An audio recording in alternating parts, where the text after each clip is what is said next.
Hello everyone, once again आपका स्वागत है यूबॉर्न एकेडमी में। जैसा कि हम पहले बता चुके हैं कि इस चैनल में कक्षा 6 से कक्षा 10 तक की साइंस को पूरी तरह डिकोड करेंगे। क्लास 10 के अंतर्गत साइंस का 5th चैप्टर चल रहा है जिसका नाम है पीरियोडिक क्लासिफिकेशन ऑफ एलिमेंट्स, तत्वों का आवर्त वर्गीकरण।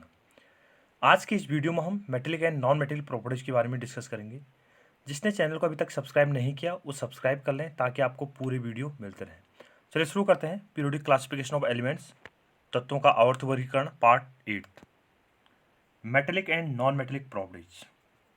हम धातु और अधातुओं के गुणधर्म के बारे में जानना चाह रहे हैं, यानी हम क्या है पीरियोडिक क्लासिफिकेशन देख रहे हैं तो उसमें डिफरेंट जो प्रॉपर्टीज थी उसको हमने जानकारी ली थी।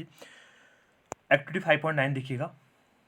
Examine elements of the third period and classify them as metal and non metal. आपको क्या करना है, तीसरे आवर्त के तत्वों की जांच करनी है, ठीक है, उनको देखना है, एग्जामिन करना है, उनमें से धातु और अधातुओं को वर्गीकृत करना है या क्लासिफाई करना है। On which side of the periodic table do you find the metals. सारणी की किस तरफ आप धातुओं को पाते हैं, ठीक है, लेफ्ट राइट या बॉटम में या मिडिल में, कहाँ पर जो धातु हैं वो उपस्थित हैं या पाए गए हैं। On which side of the periodic table do you find the non metals. सारणी की किस ओर आप अधातुओं को पाते हैं, ठीक है, तो आप पीरियोडिक टेबल में देखेंगे तो उसमें क्या है, धातु और अधातु हैं, तो लेफ्ट हैंड साइड यानी एस और पी ब्लॉक, एस ब्लॉक के जो तत्व हैं वो धातु तत्व कहलाते हैं। बीच में ट्रांजिशन सीरीज होगी, ठीक है, डी ब्लॉक के जो एलिमेंट होते हैं वो भी धातु तत्व कहलाते हैं। और पीरियोडिक टेबल में राइट हैंड साइड जो है पी ब्लॉक के जो तत्व उन्हें क्या बोलते हैं, हम अधातु तत्व के अंदर उनको रखा जाता है। तो ये हमारे पास जनरल कैटेगरी है। As we can see the metals like sodium and magnesium are towards the left hand side of the periodic table, while the non-metals like sulfur and chlorine are found to the right hand side of the periodic table।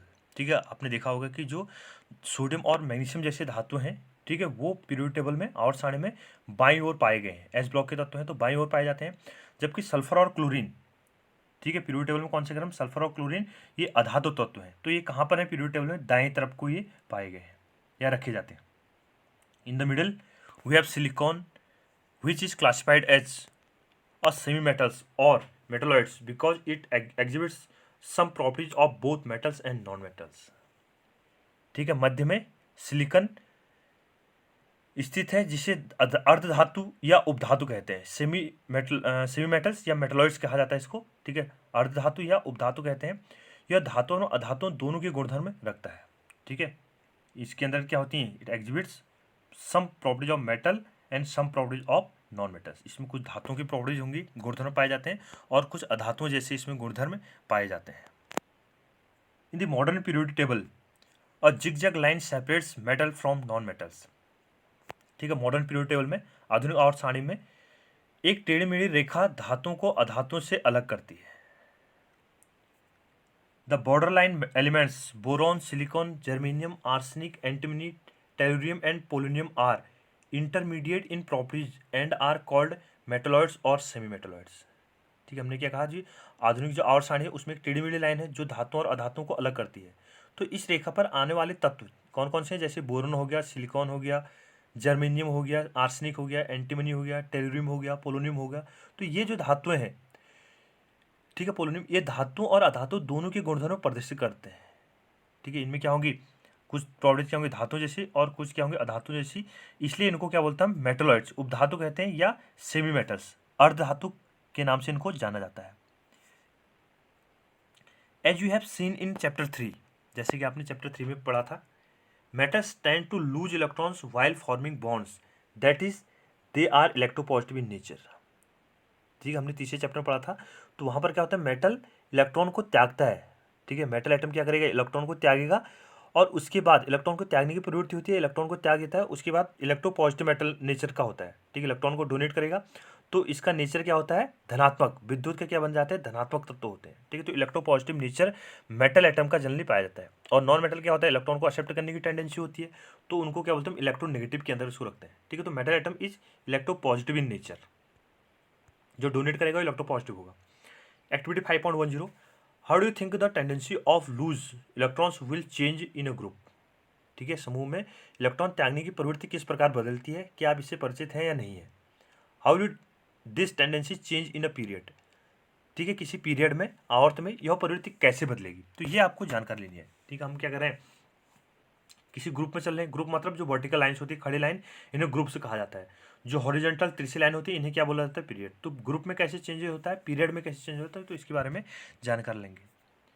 As the effective nuclear charge acting on the valence shell, electron increases across a period, the tendency of lose electron will decreases। ठीक है, हम क्या जानते हैं कि आवर्त में जैसे हम संयुक्ता कोष के इलेक्ट्रॉन पर किया जाने वाले प्रभाव आपकी आवेश बढ़ाता है, इलेक्ट्रॉन त्यागने की प्रवृत्ति घट जाती है। ठीक है, nuclear charge left to right क्या होता है, न्यूक्लियर चार्ज बढ़ता है। ठीक है, लेफ्ट टू राइट क्या होता है, न्यूक्लियर चार्ज बढ़ता है, तो उसी अमाउंट में उनके इलेक्ट्रॉन को त्यागने की प्रवृत्ति क्या हो जाती है, घट जाती है। Down the group the effective nuclear charge experienced by valence electron is decreasing because the outermost electrons are farther away from the nucleus। ठीक है, हम जानते हैं कि अगर हम समूह में किसी ग्रुप में नीचे की तरफ बढ़े, डाउन द ग्रुप, ठीक है, किसी समूह में चल रहे हैं, नीचे की ओर बढ़ रहे हैं, तो जो वैलेंस इलेक्ट्रॉन होता है, ठीक है, संयुक्त इलेक्ट्रॉन पर क्रिया करने वाली प्रवाही नाभिक की आवेश घट जाता है, क्योंकि सबसे बाहरी इलेक्ट्रॉन नाभिक से दूर हो जाते हैं। ठीक है, डाउन द ग्रुप चलते हैं तो सब न्यूक्लियस से जो ऑटोमोस्ट शेल है उसकी इलेक्ट्रॉन की दूरी क्या होगी, बढ़ जाएगी, तो इलेक्ट्रॉन को लूज जो न्यूक्लियर चार्ज होगा वो न्यूक्लियर चार्ज क्या होगा, कम होगा। Therefore they can be lost easily. ठीक है, इसलिए क्या करते हैं, ये एटम आसानी से इलेक्ट्रॉन को त्याग देते हैं। ठीक है, इलेक्ट्रॉन को आसानी से डोनेट करने की टेंडेंसी रखते हैं। Hence metallic characters decreases across a period and increases down a group. इसलिए हम कह सकते हैं कि लेफ्ट टू राइट, ठीक है, अगर हम चल रहे हैं तो जो धात्विक गुण है, ठीक है, धात्विक गुण क्या होता है, कम होता है, और टॉप टू बॉटम, ऊपर से नीचे की तरफ आने पर जो धात्विक गुण है वो बढ़ता है। मतलब left to right metallic character decrease होगा, top to bottom metallic character increase होगा। ठीक है, इसी के अपोजिट अगर हम नॉन मेटल की बात करें तो non metallic character left to right बढ़ेगा और टॉप टू बॉटम क्या होगा, कम होगा। ठीक है, तो ये हमारे पास क्या था, जनरल ट्रेंड्स हमने यहाँ पर जाने कि कैसे आवर साइड में हम ऊपर से नीचे की तरफ बढ़ रहे हैं, तो कैसे उसमें जो मेटेलिक कैरेक्टर बढ़ रहा है, लेफ्ट टू राइट अगर हम मूव कर रहे हैं तो कैसे मेटेलिक कैरेक्टर बढ़ रहा है, कम हो रहा है। ठीक है, तो इसके बारे में हमने यहाँ पर जानकारी ली। Non metals on the other hand are electronegative. ठीक है, दूसरी ओर अधातु तत्व के अपने आप में विद्युत ऋणात्मक तत्व होते हैं। ठीक है, इलेक्ट्रोनेगेटिव नेचर के होते हैं, विद्युत ऋणात्मकता इनकी होती है। They tend to form bonds by gaining electrons. ठीक है, इनकी प्रवृत्ति क्या होती है, जो नॉन मेटल है उनकी प्रवृत्ति क्या है, इलेक्ट्रॉन को ग्रहण करने की होती है। ठीक है, नॉन मेटल क्या होते हैं, इलेक्ट्रॉन को ग्रहण करते हैं, इलेक्ट्रॉन को आसानी से ग्रहण करेंगे। ठीक, gaining electron, they tend to form bonds by gaining electron. ठीक है, इनकी प्रवृत्ति क्या होती है, इलेक्ट्रॉन को एक्सेप्ट करते हैं और तब जाके क्या करते हैं, बॉन्ड फॉर्मेशन करते हैं। Let's learn about the variation of this property. ठीक है, अब हमारे पास क्या है, इन प्रॉपर्टी में कैसे चेंजेज आते हैं, ठीक है, इनमें क्या वेरिएशन है, तो इसके बारे में हम यहाँ पर जानकारी लेंगे। Activity 5.11, how would the tendency of gain electron change as you go from left to right across a period. ठीक है, विद्युत ऋणात्मकता हमने क्या कहा था कि आवर्त में बाईं से दाईं ओर जाने पर इलेक्ट्रॉन ग्रहण करने की प्रवृत्ति कैसे परिवर्तित होगी। ठीक, कैसे जो एटम एलिमेंट है वो इलेक्ट्रॉन को एक्सेप्ट या लॉस करने की प्रवृत्ति उसमें कैसे चेंज होती है। How would the tendency of gain electrons change as you go down a group. आप किसी समूह में ऊपर से नीचे की ओर चढ़ रहे हैं तो उनके इलेक्ट्रॉन ग्रहण करने की प्रवृत्ति कैसे बदलती है या कैसे परिवर्तित होती है। ठीक है, यहाँ तो दो क्वेश्चन आगे हो गए कि आप लेफ्ट टू राइट, ठीक है, बाएं से दाएं तरफ बढ़ रहे हैं तो इलेक्ट्रॉन को एक्सेप्ट करने की टेंडेंसी कैसे चेंज हो रही है, बदल रही है, और ऊपर से नीचे की तरफ बढ़े तो कैसे इलेक्ट्रॉन को एक्सेप्ट करने की टेंडेंसी बढ़ रही है। तो जनरल बताता हूँ, लेफ्ट टू राइट होता है तो इलेक्ट्रॉन एक्सेप्ट करने की टेंडेंसी बढ़ती है, और टॉप टू बॉटम इलेक्ट्रॉन को एक्सेप्ट करने की टेंडेंसी क्या होती है, घटती। As that trends in the electronegativity shown, non metals are found on the right hand side of the periodic table towards the top. ठीक है, विद्युत ऋणात्मकता की प्रवृत्ति के अनुसार अधातुएं आवर्त सारणी के दाहिनी ओर ऊपर की ओर स्थित होती हैं। ठीक है, हमारे पास क्या है, पीरियोडिक टेबल है, ये दो ग्रुप क्या है, एस ब्लॉक है, बीच में चार्ज सीरीज ट्रांजिशन है, उसके बाद राइट में क्या होते हैं, पी ब्लॉक के एलिमेंट होते हैं। तो यहाँ पर ये एलिमेंट जो होंगे इनकी जो इलेक्ट्रोनेगेटिविटी होती है वो सबसे ज़्यादा होती है, इन इलेक्ट्रॉन एक्सेप्ट करने की जो टेंडेंसी होती है वो सबसे ज़्यादा होती है। पी ब्लॉक के एलिमेंट होते हैं तो उनकी इलेक्ट्रॉन को एक्सेप्ट करने की टेंडेंसी सबसे ज़्यादा होती है। These tends also us to predict the nature of the oxides formed by the element because it is known to you that the oxides of metals are basic and that of non-metals are acidic in general।